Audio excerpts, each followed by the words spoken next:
Scotch വിസ്കിക്ക് വില കുറയുമോ? Jaguar, land rover പോലുള്ള British കാറുകൾ വാങ്ങാൻ എളുപ്പമാകുമോ?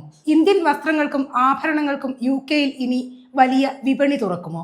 ഈ ചോദ്യങ്ങൾക്കുള്ള മറുപടിയാണ് ഇന്ത്യയും UK-യും തമ്മിൽ പ്രാബല്യത്തിൽ വന്ന പുതിയ സ്വതന്ത്ര വ്യാപാര കരാർ.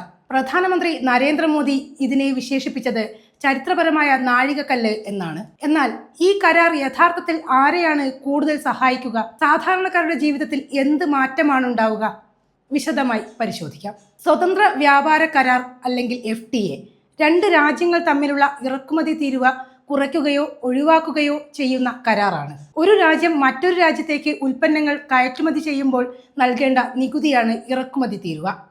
ഈ നികുതി കുറയുമ്പോൾ ഉൽപ്പന്നങ്ങൾ കൂടുതൽ മത്സരക്ഷമമാകും. 3 വർഷത്തിലേറെ നീണ്ട ചർച്ചകൾക്കൊടുവിലാണ് ഇന്ത്യയും UK-യും ഈ കരാറിലെത്തിയത്. ഇതിലൂടെ ഇന്ത്യയിൽ നിന്ന് UK-യിലേക്കുള്ള ഏകദേശം 99% കയറ്റുമതിക്കും തീരുവ ഒഴിവാകും. അതേസമയം ബ്രിട്ടനിൽ നിന്നുള്ള നിരവധി ഉൽപ്പന്നങ്ങൾക്ക് ഇന്ത്യ ഘട്ടം ഘട്ടമായി തീരുവ കുറയ്ക്കും. വ്യാപാരം വർദ്ധിപ്പിക്കുക, നിക്ഷേപം ആകർഷിക്കുക, പുതിയ തൊഴിലവസരങ്ങൾ സൃഷ്ടിക്കുക എന്നിവയാണ് കരാറിന്റെ ലക്ഷ്യങ്ങൾ. ഇന്ത്യയിൽ എന്തിനൊക്കെ വില കുറയുമെന്ന് നോക്കാം. ഒന്നാമത്തേത് സ്കോച്ച് വിസ്കി. ഇന്ത്യയിൽ ഇറക്കുമതി ചെയ്യുന്ന സ്കോച്ച് വിസ്കിക്ക് ഇപ്പോൾ ഉയർന്ന തീരുവയാണ്. പുതിയ കരാറിലൂടെ ഇത് ഘട്ടം ഘട്ടമായി കുറയും. അതോടെ പ്രീമിയം ബ്രാൻഡുകളുടെ വില ഭാവിയിൽ കുറയാൻ സാധ്യതയുണ്ട്. രണ്ടാമതായി ആഡംബര കാറുകൾ. Jaguar, land rover, Aston Martin തുടങ്ങിയ ബ്രിട്ടീഷ് ആഡംബര വാഹനങ്ങൾക്ക് തീരുവ കുറയും. അതിനാൽ ഇവയുടെ വിലയിൽ കുറവ് പ്രതീക്ഷിക്കാം. മൂന്നാമതായി ചോക്ലേറ്റുകളും ഭക്ഷ്യവസ്തുക്കളും. ബ്രിട്ടീഷ് ചോക്ലേറ്റുകൾ, ബിസ്ക്കറ്റുകൾ, പ്രോസസ്ഡ് ഭക്ഷ്യ ഉൽപ്പന്നങ്ങൾ തുടങ്ങിയവ കുറഞ്ഞ വിലയിൽ ലഭിച്ചേക്കും. ചില ബ്രിട്ടീഷ് സൗന്ദര്യവർദ്ധക ഉൽപ്പന്നങ്ങൾക്കും വില കുറയാൻ സാധ്യതയുണ്ട്. വസ്ത്രങ്ങൾ, ഇലക്ട്രോണിക്സ്, മെഡിക്കൽ ഉപകരണങ്ങൾ എന്നിവയ്ക്കും തീരുവ ഇളവ് ലഭിക്കും. കരാർ നടപ്പായാൽ ഉടൻ തന്നെ വിലക്കുറവ് ലഭിക്കില്ല എന്നാണ് സാമ്പത്തിക വിദഗ്ധർ പറയുന്നത്. നിലവിലുള്ള തീരുവ ഒരു ദിവസം കൊണ്ട് പൂജ്യമാകുന്നില്ല. പല ഉൽപ്പന്നങ്ങൾക്കും വർഷങ്ങളായി ഘട്ടം ഘട്ടമായാണ് തീരുവ കുറയുക. കൂടാതെ രൂപയും പൗണ്ടും തമ്മിലുള്ള വിനിമയ നിരക്ക്, കപ്പൽ ഗതാഗത ചെലവ്, ഇന്ധനവില, കമ്പനികളുടെ വില നയം എന്നിവയെല്ലാം അന്തിമ വിലയെ സ്വാധീനിക്കും. അതുകൊണ്ട് നാളെ തന്നെ എല്ലാ ഉൽപ്പന്നങ്ങൾക്കും വലിയ വിലക്കുറവ് പ്രതീക്ഷിക്കേണ്ട. ഇന്ത്യയിൽ ഏറ്റവും കൂടുതൽ നേട്ടമുണ്ടാക്കുന്ന മേഖലകളിലൊന്ന് ടെക്സ്റ്റൈൽസ് ആയിരിക്കും. തീരുവ ഒഴിവാകുന്നതോടെ ഇന്ത്യൻ ഉൽപ്പന്നങ്ങൾക്ക് ബംഗ്ലാദേശ്, വിയറ്റ്നാം തുടങ്ങിയ രാജ്യങ്ങളോട് മത്സരിക്കാൻ കൂടുതൽ അവസരം ലഭിക്കും.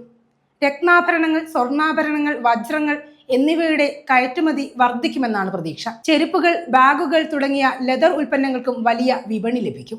ഇന്ത്യയിൽ നിർമ്മിക്കുന്ന വാഹന ഭാഗങ്ങൾ, മെഷീനറികൾ, എഞ്ചിനീയറിംഗ് ഉൽപ്പന്നങ്ങൾ എന്നിവയുടെ കയറ്റുമതി വർദ്ധിക്കാൻ സാധ്യതയുണ്ട്. കാർഷിക ഉൽപ്പന്നങ്ങൾ, സുഗന്ധവ്യഞ്ജനങ്ങൾ, സമുദ്രോൽപ്പന്നങ്ങൾ, ഭക്ഷ്യ സംസ്കരണ ഉൽപ്പന്നങ്ങൾ എന്നിവയ്ക്കും പുതിയ അവസരങ്ങൾ ലഭിക്കും. ഇന്ത്യൻ IT കമ്പനികൾക്ക് UK-യിൽ കൂടുതൽ അവസരങ്ങൾ ലഭിക്കും. ചില ഇന്ത്യൻ പ്രൊഫഷണലുകൾക്ക് സാമൂഹ്യ സുരക്ഷാ സംഭാവന 2 തവണ നൽകേണ്ട സാഹചര്യം ഒഴിവാകുന്ന വ്യവസ്ഥയും കരാറിലുണ്ട്. അപ്പോൾ ഈ കരാറിന് വെല്ലുവിളികൾ ഇല്ലേ? ഉണ്ട്. ബ്രിട്ടീഷ് ഉൽപ്പന്നങ്ങൾ ഇന്ത്യയിലേക്ക് കൂടുതൽ എത്തുമ്പോൾ ചില ഇന്ത്യൻ ഉൽപ്പാദകർക്ക് മത്സരം കടുക്കും. പ്രത്യേകിച്ച് ചെറുകിട, ഇടത്തരം വ്യവസായങ്ങൾ.